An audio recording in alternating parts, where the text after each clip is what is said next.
beberapa pertanyaan kepada Pak Nur terkait ajaran manunggaling kawula Gustinya Syekh Siti Jenar. Barangkali nanti sekiranya ada perspektif ajaran manunggal dari versi lain Pak Nur, baik itu dari Jawa, dari agama lain, monggo Pak Nur bisa diterangkan. Manunggale Syekh Siti Jenar itu kaitannya sama manunggale ajarannya ini Mas, Syekh Abdul Qadir Jilani. Itu membahas manunggalnya dua sifat ya, dua sifat Rahman Rahim. Manunggalnya di alam Bismillah. Huruf ba itu menandakan huruf manunggal Mas. Ba ismi itu dua nama Rahman Rahim gitu. Nama Allah Rahman Rahim. Huruf ba-nya yang jadi titik manunggal ya. Titik manunggalnya di mana? Titik manunggalnya ya di alam suwung tadi Mas. Ya, alam suwung. Alam suwung itu alamnya manunggal. Itu ajarannya Syekh Abdul Qadir Jilani, ketemunya di titik manunggal di alam suwung. Terus di Empu Barada itu juga nama Barada itu nama manunggal Mas. Ya, ba itu huruf ba itu adalah manifestasi dari manunggal Rahman Rahim tadi, huruf ba. Terus barada ya, rasa sama dada. Rasa itu rohim, dada itu rohman ya, akhirnya ketemunya barada ya, Empu Barada. Mungkin yang belum tahu Empu Barada itu siapa, yaitu Empu Barada adalah gurunya Raja Erlangga ya, Raja Kauripan. Guru Raja Erlangga itu dulu kayak pondok gitu, bikin pondok ya, pondoknya di Gunung Klothok sama Gunung Penanggungan yang saya tahu. Yang lain tersebar di Jawa Timur banyak ya. Tapi yang ajarannya manunggal yang masih sampai sekarang masih ada adalah di Gunung Klothok gitu ya. Saya ketemunya manunggalnya Empu Barada di sana ya, dari manunggal.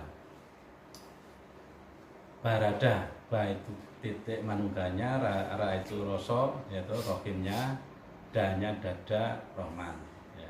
Kalau bismillah titik manunggalnya huruf ba, terus ismi itu milah itu dua nama Allah Rahman Rahim ya. Itu ketemunya di manunggalnya di alam suwung, sama alam suwung semua. Kalau Jawa itu manunggalnya alam suwung itu kalau nyebut bukan Empu Barada, mungkin Bali atau semacamnya Barada. Tapi kalau Jawa Empu Barodo, akhirnya pasti O ya, O itu apa tuh? Huruf O itu tuh huruf manunggal gitu tuh. Huruf O ya, huruf O.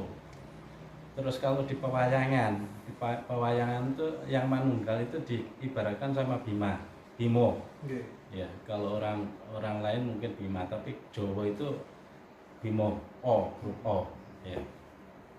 Bimo itu apa toh? Bimo itu B-nya itu manifestasi dari manunggalnya. Manunggali manungso gitu. Mo itu menungso. Manunggali menungso sama siapa? Sama Zatullahnya itu. Ya Tuhannya. Itu sama saja ya. Kalau ajarannya Sunan Kalijaga ya, atau Sunan Bonang itu Bimo itu manunggal waktu mencari air panguripan gitu kan Mas. Ketemunya di Waruji gitu. Ketemu air panguripan itu di samudra. Sama itu ajarannya kayak ajarannya saya kayak Nabi Khidir. Ketemunya Nabi Khidir sama Musa di mana itu? Manifestasinya apa? Ikannya hidup kembali ke laut. Itu manifestasinya manunggal di sana. Bukan ketemunya di pantainya itu ya. pantainya itu adalah titik mutmainah, titik fuad. Titik fuadnya di pantai itu, antara kehidupan sama alam kematian. Laut alam kehidupan, darat alam kematian.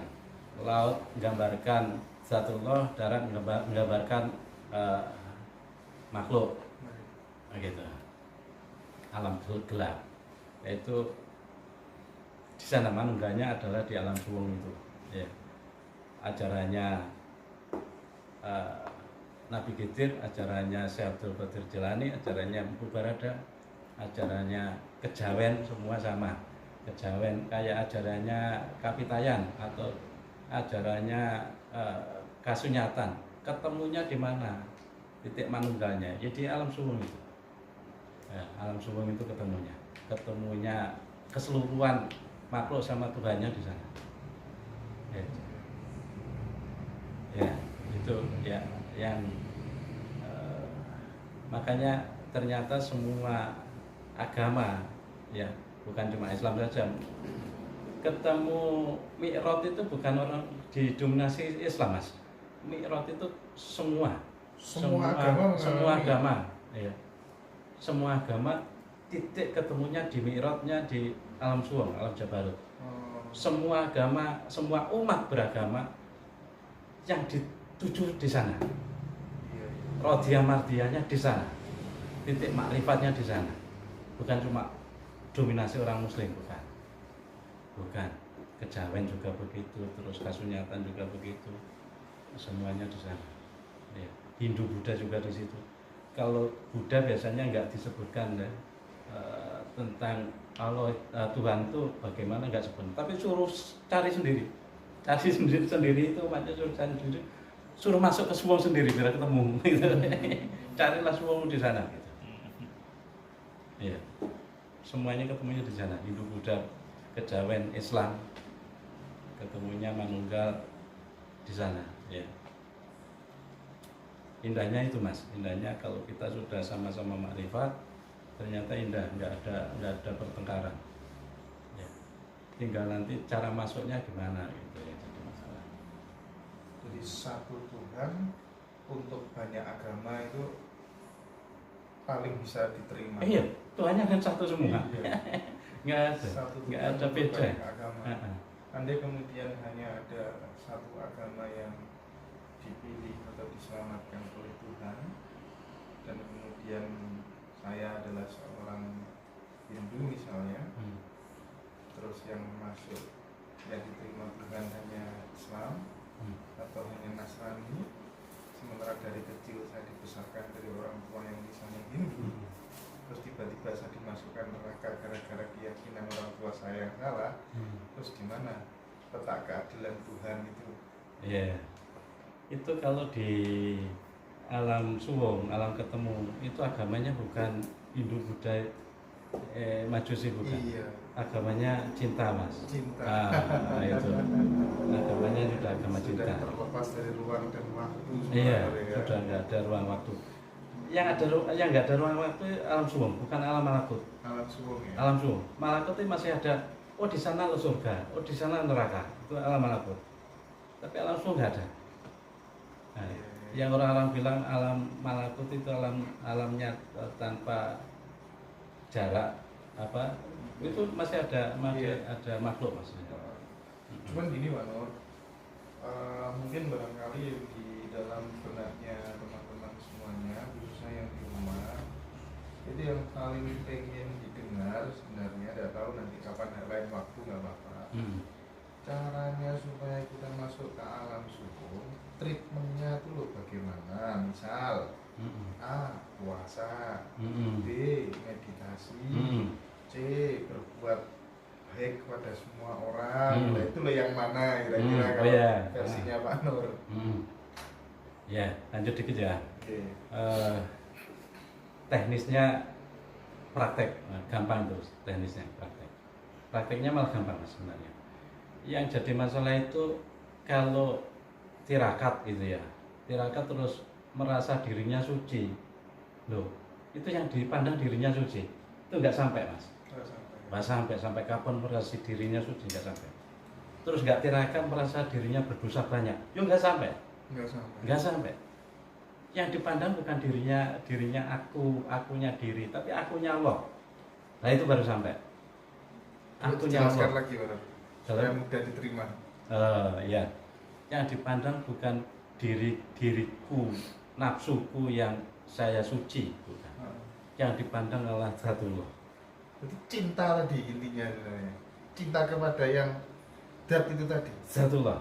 Memunculkan rasa rindu, rasa cinta, Rasa kepada senang sama rasa cinta sama zatullah. Bukan memandang diriku yang suci, diriku yang banyak dosa, bukan. Meskipun meditasi, meskipun puasa, tapi kalau tidak bisa menghadirkan rasa senang kepada dat, Gak sampai mas. nggak sampai. Gak sampai. Buktinya nanti senang sama Allah. Kalau belum muncul rasa senang sama Allah, ya belum sampai. Itu bukti mas. Iya. Kalau kita sudah senang, berarti Allah Tuhan itu sudah melimpahkan rasa senang kepada kita. Itu senang setitik itu sudah sebagai apa ya? Sebagai untuk jaminan bahwa kita dicintai. Gitu. Kalau kita belum bisa, berarti Allah belum bisa mencintai. Kalau perasaan cinta dan senang kepada Allah itu sudah tumbuh, otomatis aktualisasi dalam kehidupan sehari-hari, kita akan mencoba untuk tidak sekedar hidup, tapi juga menghidupi apapun itu, baik manusia, tumbuh-tumbuhan, seperti itu kan? Iya, gini mas, kalau sudah punya rasa senang, itu yang dipandang Allah saja. Balik Nabi dari Mi'raj balik ke bumi, itu yang dipandang Allah. Kalau menghidupi, yang dihidupi Allah. Bukan terus yang dihidupi makhluk, Allah. Iya. Hidupnya Allah sendiri, yang dihidupi Allah sendiri. Hidupnya Terus Tuhan dirinya sudah nggak ada lah Nur ya? nggak ada. Ya. Nggak ada, makhluk sudah nggak tampak. Yang tampak cuma yang dipandang Allah saja. Kita semua sama mas. Fisik kita adalah dari Nurullah. Ya. Batin kita semuanya fisik kita dari Nur Muhammad semua. Batin kita dari Nurullah sama.